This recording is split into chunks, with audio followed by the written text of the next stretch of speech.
மக்களவையில் ராகுல் காந்தி செய்தது ஒரு நல்ல ஸ்டாண்ட் அப் காமெடி என்று பாஜக எம்பியும் நடிகையுமான கங்கனா ரனாவத் விமர்சித்துள்ளார். நாடாளுமன்றத்துக்கு வெளியே செய்தியாளர்களிடம் பேசிய அவர், ராகுல் அனைத்து கடவுள்களையும் காங்கிரஸ் கட்சியின் விளம்பர தூதுவர்களாக ஆக்கிவிட்டதாக கூறினார். देखिए, राहुल जी को जैसे मैंने कहा है, वो एक अच्छा स्टैंड अप कॉमेडियन एक्ट था, क्योंकि उन्होंने जितने हमारे देवी देवता हैं, जितने भी हमारे भगवान हैं, सबको जो है कांग्रेस का ब्रांड एम्बेसडर बना दिया. இந்துக்களுக்கு எதிராக கருத்து தெரிவித்த ராகுல் காந்தி மன்னிப்பு கேட்க வேண்டும் என பாஜகவினர் வலியுறுத்தி வரும் நிலையில் செய்தியாளர்களை சந்தித்த காங்கிரஸ் பொதுச் செயலாளர் பிரியங்கா காந்தி தனது சகோதரர் ஒருபோதும் இந்துக்களுக்கு எதிராக பேச மாட்டார் என கூறினார். अपमान नहीं कर सकते, बहुत स्पष्ट बोला है उन्होंने बीजेपी के बारे में बोला है, उन्होंने बीजेपी के नेताओं के बारे में बोला है. முன்னதாக மக்களவையில் பேசிய ராகுல் காந்தி பாஜகவினர் சகிப்புத்தன்மை இல்லாத இந்துக்கள் என்றும் பிரதமர் மோடியும் பாஜகவும் மட்டுமே ஒட்டுமொத்த இந்துக்கள் கிடையாது என்றும் தெரிவித்திருந்தது குறிப்பிடத்தக்கது. பாசிச பாஜகவுக்கு தமிழ்நாட்டு மக்கள் பாடம் புகட்டியுள்ளதாக மக்களவையில் திமுக எம்பி ஆர் ராசா விமர்சித்தார். வாக்களிக்க தவறினால் அயோத்தியை மட்டுமல்ல ஆண்டவரையும் பாஜக கைவிட்டுவிடும் என மதுரை எம்பி சு வெங்கடேசனும் விமர்சித்தார். 8 times he came, but nothing. 0 out of 0.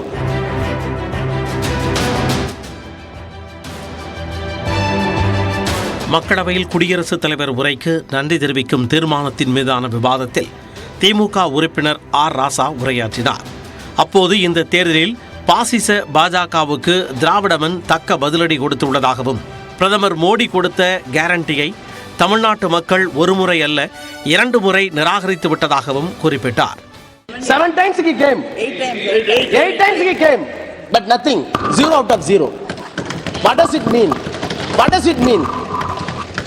Whatever be the celebrations, whatever be the assurance, whatever be the long promises that has been given through this parliament, through outside, is not acceptable to the people of Tamil Nadu, not once, twice.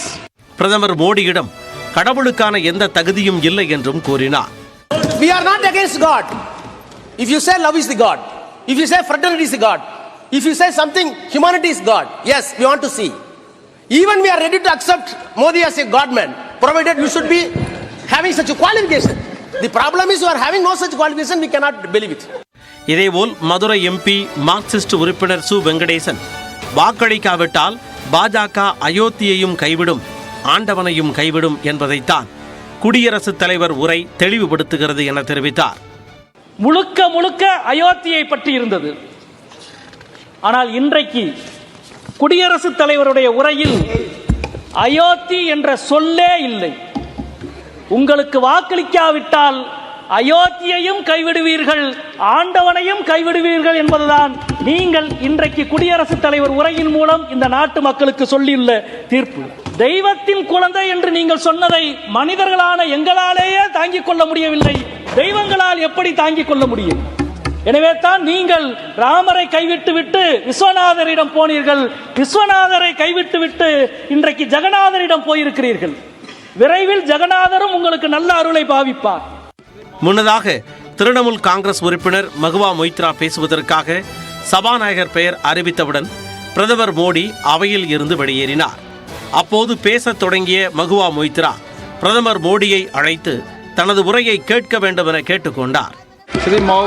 Shrimati Mahua Moitra. Thank you. Honorable Speaker Sir, my esteemed colleagues in the 18th Lok Sabha, I stand here on behalf of my party. Pradhan Mr. Prime Minister, Honorable Prime Minister, I would really request you, since you've been here for the better half of 1 hour, ये भी सुनते हुए जाइए sir, डरिए मत sir, डरिए मत. தொடர்ந்து பேசிய மொய்த்ரா குடியரசுத் தலைவருக்கு பழைய உரைகளை கட் அண்ட் பேஸ்ட் செய்து கொடுத்து அவரை பாஜக அவமானப்படுத்தி விட்டதாக கூறினார். Especially for the speech writers of the Honorable President's address. The speech that the Honorable President read out, she said, the people of India have elected a stable government with a clear majority.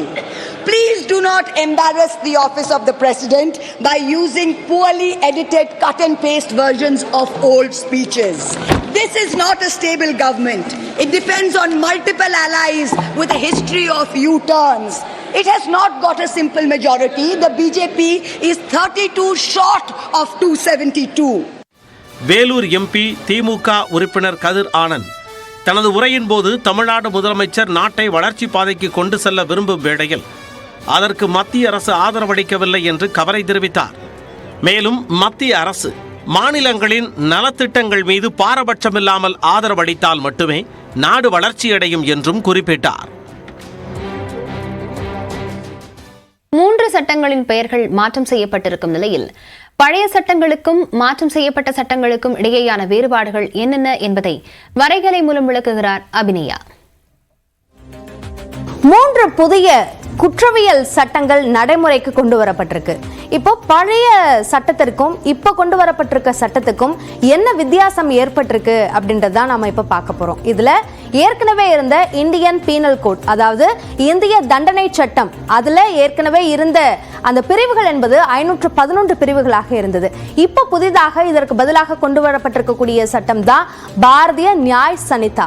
இதுல இப்போ 358 பிரிவுகள் இருக்கு அப்படின்னு சொல்லியிருக்காங்க.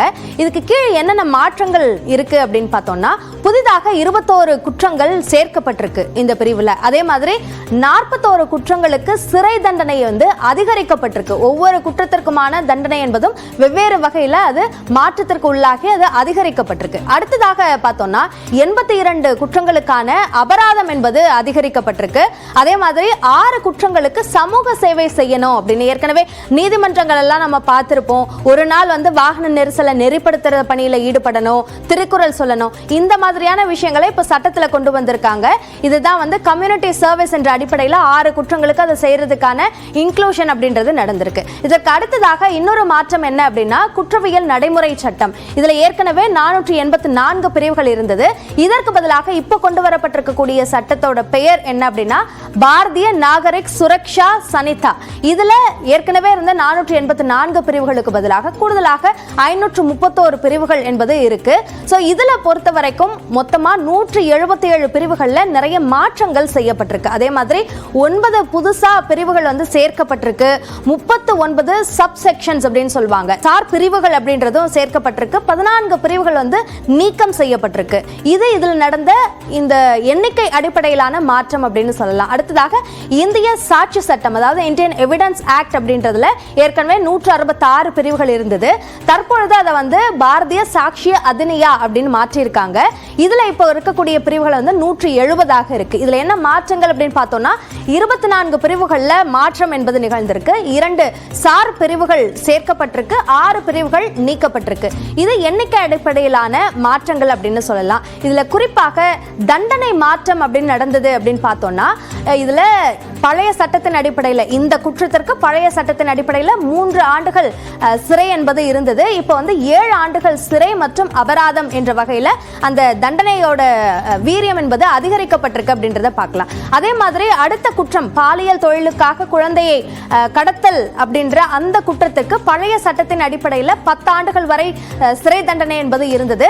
இப்போ புதிய சட்டத்தின் அடிப்படையில் குறைந்தபட்சம் 7 ஆண்டுகள் வரைக்கும், அதிகபட்சம் 14 ஆண்டுகள் வரைக்குமாக அவர்களுக்கான சிறை தண்டனை கொடுக்கப்படலாம் அப்படின்னு நான் ஏற்கனவே சொன்ன மாதிரி இந்த குறைந்தபட்ச தண்டனை அப்படின்றதும் நிறைய குற்றங்களுக்கு அறிமுகம் செய்யப்பட்டிருக்கு. அதே மாதிரி குற்றம் கொலை முயற்சி, அதாவது லைஃப் கன்விக்டா இருக்கக்கூடிய அந்த கொலை முயற்சியில ஈடுபடுறாங்க அப்படின்னா அவர்களுக்கு மரண தண்டனை வரை விதிக்கப்படலாம் என்று பழைய சட்டத்தில் இருந்தது. தற்பொழுது மரண தண்டனை அல்லது மரணம் வரைக்கும் சிறையில் இருக்கக்கூடிய வகையில் அந்த தண்டனை விதிப்பதற்கான ஷரத்துகள் என்பது சேர்க்கப்பட்டிருக்கு. இது ஒன்று. அடுத்த மாற்றம் பார்த்தோம்னா ஆழ்கடத்தல். ஆழ்கடத்தலே என்னென்ன விஷயங்களுக்காக ஆழ்கடத்தல் செய்யப்படுது என்ற அடிப்படையில் அது மாறுபடலாம். இந்த ஆழ்கடத்தலுக்கான தண்டனை என்பது பழைய சட்டத்தின் அடிப்படையில் 7 ஆண்டுகள் சிறை தண்டனை இருந்தது. இப்போ 10 ஆண்டுகள் வரைக்கும் அந்த சிறை தண்டனை என்பது அதிகரிக்கப்பட்டிருக்கு அப்படின்றத பார்க்கலாம். அடுத்ததாக தவறான குற்றச்சாட்டு என்ற அடிப்படையில் அந்த சம்பந்தப்பட்டவருக்கான பாதிப்பை ஏற்படுத்துதல் என்ற அந்த குற்றத்திற்கு பழைய சட்டத்தின் அடிப்படையில் 2 ஆண்டுகள் வரை சிறை தண்டனை இருந்தது. புதிய சட்டத்தின் அடிப்படையில் 5 ஆண்டுகள் வரை சிறை தண்டனையாக அதிகரிக்கப்பட்டிருக்கு. இது உதாரணங்களாக சொல்லப்படக்கூடிய மாற்றம் தான். ஆனா இதுல நிறைய மாற்றங்கள், அதாவது நான் ஏற்கனவே சொன்ன மாதிரி 41 குற்றங்களுக்கான அந்த தண்டனை என்பது அதிகரிக்கப்பட்டிருக்கு. அதே மாதிரி 0 எஃப்ஐஆர் போன்ற அறிமுகங்கள், அதே மாதிரி ஆன்லைன்ல எஃப்ஐஆர் பதிவு பண்ணலாம் போன்ற நிறைய மாற்றங்களும் இந்த புதிய 3 குற்றவியல் சட்டங்கள்ல கொண்டு வரப்பட்டிருக்கு.